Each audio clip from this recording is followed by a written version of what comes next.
घर बच्चे बर्बाद, उसका घर बर्बाद, उसकी स्त्री बर्बाद, उसका घर बर्बाद।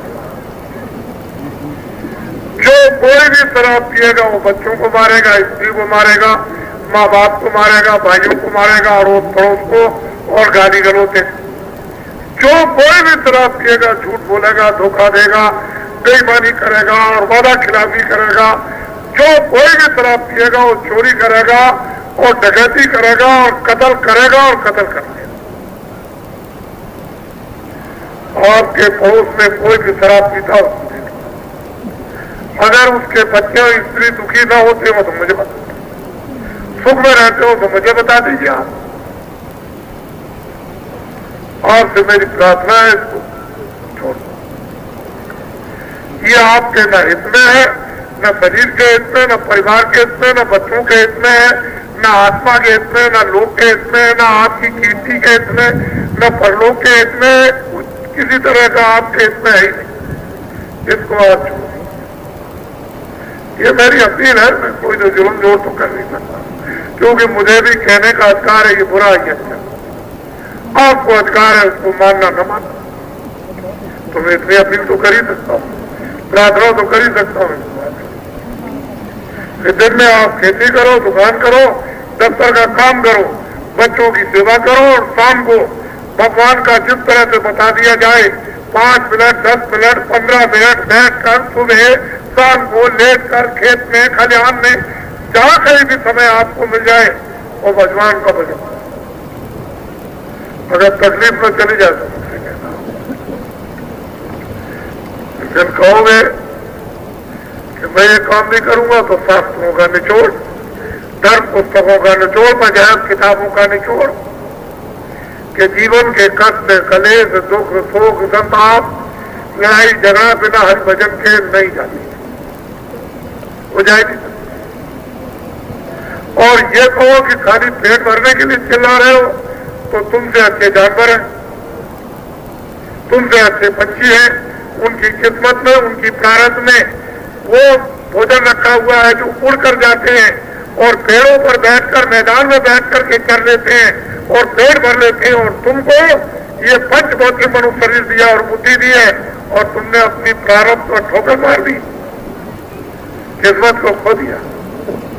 तुमने भगवान पर, खुदा पर यकीन, विश्वास किया ही नहीं कि मेरी प्रारब्ध में सब कुछ रखा है, मेरी स्वास्थ्य पर मुझको मिलेगा इस शरीर की रक्षा के लिए। तो उसको तो आपने प्रारब्ध को गड्ढे में डाल दिया। नया काम कोई करते नहीं हो, प्रारब्ध तो ठोकर लगा रहे हो, गड्ढे में डाल दिया। अब रोते हो और चिल्लाते हो तो तुम ये समझो कि भगवान ने हमको जो प्रारब्ध दी है वो देगा, शरीर की रक्षा के लिए खाना भी देगा, पानी भी देगा, कपड़े भी देगा, सब कुछ देगा। अब आप कोई नया काम अच्छा करो, जो किया है तुमने बुरा उसको, थोड़ा समय बचा है, ये भी हाथ से जाने वाला और ये लौट कर फिर आपको मिलेगा नहीं। मनुष्य शरीर मिलेंगे जो इस गांव से चले गए, वो कभी भी इस गांव में आए नहीं कि मैं आ गया। तुम रोज देखते हो कि बच्चा जब घर में पैदा होता है तो आज तक राजा के यहाँ, धनीमानी के यहाँ और किसी भी काश्तकार के यहाँ बच्चा हंसता हुआ तो कभी पैदा हुआ नहीं। जितने भी बच्चे पैदा होते हैं सब रोते हैं।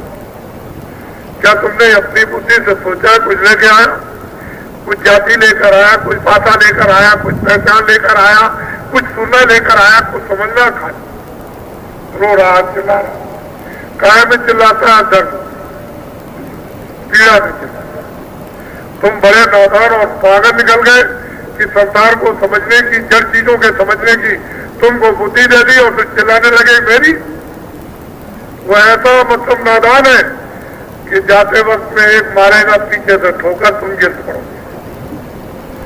पहचान भी रखवा लेगा, सुनना भी रखवा लेगा, बोलना भी रखवा लेगा, समझना भी रखवा लेगा और नंगा कर देगा। ये भी बात तुम करवा लेगा, एक तुम खा लेगा। तुम ये बात तुम्हारे घर घर, गांव गांव में घटना होती है। अगर इसी से तुम बुद्धि को जगा लो तो और शिक्षा लेने की जरूरत आपको है ही नहीं। ये शिक्षा अगर गांव गांव में माँ बाप की मिलती रहती, बुजुर्गों की, तो आज सब लोगों को बोध रहता ये सब घटनाएं क्यों आपके सामने उपस्थित हैं। तो अनमोल चीज ले लीजिए, मैं ज्यादा समय नहीं लगाऊंगा, मुझे तो बहुत कुछ कहना है। ये है दीक्षा, अभी जो दूंगा दीक्षा, मंत्र, उपदेश, आत्मधन।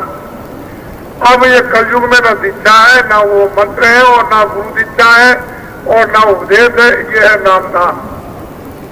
इससे बढ़कर के दूसरा कोई दान नहीं। और ये हीरे और जवाहरातों को आप इस मिट्टी के कण को बना लीजिए और ऐसे बांटते फिरिए तो आपको ये चीज नहीं मिलेगी। ये हीरे और सोने चांदी से नहीं मिलती। जब उसकी कृपा और दया मेहरबानी हो जाएगी उन फकीरों पर और महान आत्माओं पर, और वो आदेश जब दे देंगे कि बरसात कर दो, तब आत्मधन की वर्षा होती है। इसके पहले तो आप इस अवसर को तो चूकिए नहीं, क्योंकि ये चीज मिलने वाली नहीं है, और जो मिल रही उसको संभाल के रखिएगा, फेंक मत दीजिएगा। ये मैं जानता हूं कि महात्माओं का परिश्रम, मेहनत व्यर्थ नहीं जाती। उनकी मेहनत, जो बीज डाल देते हैं पड़ा रहेगा, जब वो ऋतु और मौसम आएगा तो बीज जब जाएगा। इसलिए महात्माओं की मेहनत परिश्रम कभी व्यर्थ है। किसी भी युग में, सतयुग हो, त्रेता हो, द्वापर हो या कलयुग हो, उसमें जब बेकार नहीं जाएगा। पर आप उसका उपयोग क्यों न ले लो उपस्थिति में, मौजूदगी में। ये नहीं कि आपने कोई बड़ी चीज पाई और उसको रख दिया और फिर उसके बाद जब समय आया, आपको चेतना आई तो कहे भाई हमारी तो चीज कहाँ है, तो ढूंढने लगे, वो तो गायब हो गई। फिर अफसोस करते रह जाओगे, और समय उतना ही है सीमित, दूसरा समय तो आपको मिलने वाला नहीं। तो इसलिए अमोलक वस्तु ले लीजिए, ये नामदान, ये सर्वोपरि नामदान, इससे बड़ा और कोई दान नहीं। सारे संसार की बात साथ आपको दे दी जाए तो कण के बराबर भी नहीं। ये नामदान है, सच्चा आत्माओं का दान है। उसको आप प्राप्त कर लीजिए बड़ी श्रद्धा के साथ, प्यार से। जो मैं परमात्मा का नाम बोलूंगा, सब लोग एक साथ एक आवाज में बोलना। जो भगवान का नाम मैं बोलता जाऊंगा, आप बोलते जाना। जब मैं चुप हो जाऊंगा तो आप भी चुप हो जाना, लेकिन सबकी आवाज एक साथ निकलनी चाहिए, जिससे मैं ये समझूं कि आप नाम का शुद्ध उच्चारण कर रहे हो। इसमें हिंदू हो, मुसलमान हो, सिख हो, ईसाई हो, कोई भी हो, किसी को परहेज करने की जरूरत नहीं है, घृणा करने की कोई जरूरत नहीं। सबके लिए सब चीजें आ जाएंगी, लेकिन पहले जो बोले उसको सब लोग एक साथ बोलना, आगे पीछे नहीं, आवाज सबकी निकले धीरे धीरे। बोलो, एक से आवाज समझा दीजिए। हमने अभी नामदान दिया है और हमको रूप हमको बताइए, स्थान बताइए सब, और भजन और ध्यान और सुमरन तो ये सब बता देंगे। अब मैं आपको कुछ नई बातें सुनाना चाहता हूँ, तो आपको, क्योंकि आप दूर दूर से चल करके आए हो। अब आप इन बातों को ध्यान से नोट करो। मेरे पास में कोई जाति बच्चा नहीं है। इस किराए के मकान का नाम तुलसीदास। आश्रम मथुरा में है, मैं अपना परिचय दे रहा हूं, और यही से आपको एक दूसरा खंड प्रारंभ करने जा रहा हूं। इस किराए के मकान का नाम तुलसीदास, आश्रम मथुरा में है। सारे हिंदुस्तान में जय गुरुदेव नाम का प्रचार करता हूं। ना मेरा नाम, ना आपका नाम, उस परमपिता परमात्मा का, उस ब्रह्म का, उस सर्वशक्तिमान, उस खुदा, उसका था। मैंने अपना पूरा परिचय आपको दे दिया। मेरे पास जाति कोई बच्चा नहीं। मुझे न राष्ट्रपति की ख्वाहिश, न प्रधानमंत्री की ख्वाहिश, न मुझको राष्ट्रपति बनना, न मुझको प्रधानमंत्री बनना। ये सब चीजें लिखने की हैं।